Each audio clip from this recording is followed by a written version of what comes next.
नमस्कार, मैं विष्णु शंकर एक नई प्रस्तुति बात तो होगी के साथ आपके सामने उपस्थित हूँ। हमारा आज का विषय भारत अमेरिका संबंधों के बारे में है। हम जानेंगे कि जो बाइडेन बुधवार 20 जनवरी को जब अमेरिका के 46वें राष्ट्रपति बन जाएंगे तो भारत के साथ रिश्तों पर उनका नज़रिया और नीतियाँ क्या होंगे। बाइडेन एक मुश्किल समय में दुनिया की अकेली महाशक्ति के सबसे बड़े नेता की जिम्मेदारी संभालेंगे। दुनिया का सबसे ताकतवर देश इस समय कोरोना वायरस की मार से बेहाल है।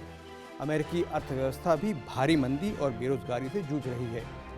राष्ट्रपति ट्रंप की अंतर्मुखी और यकायक बदलती नीतियों के चलते दुनिया भर में अमेरिका के मित्र देश उससे अलग थलग पड़ गए हैं। हालांकि भारत का शुमार उन देशों में नहीं होता। चीन लगातार दुनिया में अमेरिका की लीडरशिप को चुनौती दे रहा है, चाहे वह आर्थिक विषयों में हो या कूटनीतिक भौगोलिक मामलों में। यानी बाइडेन बड़ी विकट परिस्थितियों में अमेरिका की बागडोर थामेंगे और उनकी कोशिश होगी कि अपने देश को वो फिर से दुनिया के नेतृत्व के लिए तैयार करें और दुनिया की सबसे गंभीर समस्याओं के समाधान में मुखिया की भूमिका निभाएं। जो बाइडेन को अमेरिकी शासन तंत्र में भारत का मित्र माना जाता है। जब वे सेनेट में डेमोक्रेट सांसद थे तब विदेशी मामलों की समिति में 2006 से 2008 के बीच उन्होंने Bharat America civil nuclear deal के पारित होने में बड़ी सकारात्मक भूमिका निभाई थी। राष्ट्रपति ओबामा के दोनों टर्म में बाइडेन उनके डिप्टी यानी उपराष्ट्रपति थे। इस दौरान भी भारत के साथ रिश्तों में उनकी भूमिका रचनात्मक रही थी। भारत दुनिया का सबसे बड़ा जनतंत्र है। चीन और जापान के बाद एशिया की तीसरी सबसे बड़ी अर्थव्यवस्था और वर्तमान परिस्थितियों में चीन के सामने अडिग खड़ा रह सकने वाली ताकत भी। अमेरिका में भारत को लेकर दोनों राजनीतिक दलों डेमोक्रेट्स और रिपब्लिकन्स में आम सहमति है कि दोनों देशों के रिश्ते और मजबूत होने चाहिए। इसलिए ये विश्वास के साथ कहा जा सकता है कि मुक्त और आज़ाद इंडो पैसिफिक को सुनिश्चित करने के लिए अमेरिका का समर्थन जारी रहेगा। पाकिस्तान से फैलने वाले आतंकवाद पर लगाम कसने के लिए भी अमेरिकी प्रयास चलते रहेंगे, ये भी पक्का है। हालांकि यहाँ ये बताना ज़रूरी है कि पिछले 4 सालों में अलग थलग पड़ने के बाद पाकिस्तान अब पूरी तरीके से चीन के काबू में है। इसलिए अमेरिका के प्रस्ताव कितना रंग लाएंगे ये कहना मुश्किल है। वर्चस्व के लिए चीन के साथ अमेरिका का कॉम्पिटिशन जारी रहेगा, लेकिन डोनाल्ड ट्रंप के कार्यकाल के विपरीत बाइडेन प्रशासन चीन के साथ बातचीत की नीति अपना सकता है ताकि अपने मित्र देशों के समर्थन से चीन पर दबाव बनाया जा सके। क्या अमेरिका चीन के साथ लेन देन का रुख अख्तियार करेगा? अगर ऐसा होता है तो शायद ये भारत को नागवार गुजरेगा। पिछले 20 सालों में दोस्ती की राह पर दोनों देशों का सफर दोनों के लिए फायदेमंद रहा है। इस बात का आभास अब दोनों पक्षों को है कि अभी के हालात में दोनों को एक दूसरे की जरूरत है, सामरिक, कूटनीतिक और आर्थिक तीनों दृष्टि से।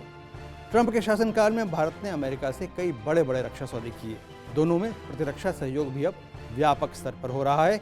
चीन के साथ भारत की तनातनी के दौरान अमेरिका ने भारत को चीन की सेना और हथियारों की तैनाती से संबंधित कई महत्वपूर्ण जानकारियां दी।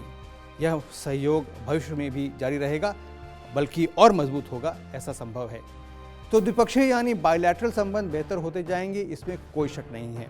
भारत के लिए ज़्यादा ज़रूरी ये है कि बहुपक्षीय यानी मल्टीलैटरल मंचों पर भारत और अमेरिका के बीच सहयोग बढ़े। ये भारत के लिए एक अवसर और चुनौती दोनों है, क्योंकि अगर भारत को दुनिया में एक प्रभावशाली ताकत बनना है तो नई विश्व व्यवस्था में अपनी अपेक्षित भूमिका निभानी ही पड़ेगी, क्योंकि ताली 2 हाथ से बजती है। इसके लिए अगले 4 सालों में मौके भी कई मिलेंगे, चाहे वो पेरिस क्लाइमेट समझौता हो, ग्रीन एनर्जी पर बाइडेन प्रशासन के प्रस्ताव, संयुक्त राष्ट्र सुरक्षा परिषद में भारत की अस्थायी सदस्यता या जनतंत्र पर अमेरिका द्वारा प्रस्तावित विश्व शिखर सम्मेलन। वास्तविकता यह है कि अमेरिका को वापस पटरी पर लाने के लिए बाइडेन अपने घोषित प्लान के अनुसार पहले कोरोना वायरस से निपटेंगे और उसके साथ साथ अमेरिकी अर्थव्यवस्था को फिर से गति देने की कोशिश करेंगे। खुशी की बात यह है कि अमेरिका उन कुछ देशों में है जिनके साथ व्यापार में भारत के निर्यात आयात से ज़्यादा हैं। यानी हम जितना माल अमेरिका से खरीदते हैं उससे ज़्यादा वहाँ बेचते हैं। अमेरिका को सर्विसेज का निर्यात भी 2005 से 2019 के बीच हर साल 14% की दर से बढ़ा है। पिछले 20 सालों में अमेरिका भारत में FDI की मार्फत निवेश करने वाला 5वां सबसे बड़ा देश है। भारत में FPI यानी फाइनेंशियल सेक्टर में होने वाले अंतर्राष्ट्रीय निवेश में 1/3 अमेरिका से होता है। ट्रंप के शासनकाल में भारत को GSP generalise system of preferences यानी अमेरिकी बाजार में वरीयता के आधार पर सामान निर्यात करने की योजना से बाहर कर दिया गया था। इसके अंतर्गत भारत हर साल 5 से 6 अरब डॉलर का सामान अमेरिका को निर्यात करता था। भारत चाहेगा कि ये सुविधा उसे फिर मिलने लगे। इसमें सिर्फ एक ही समस्या है, ट्रंप के अमेरिका फर्स्ट की तर्ज पर जो बाइडेन ने बाय अमेरिकन नीति की घोषणा की है, जिसका जोर अमेरिकी बाजार में अमेरिका में ही बने सामान को बेचने पर होगा। इससे अमेरिका को होने वाले निर्यात में कुछ कमी आ सकती है।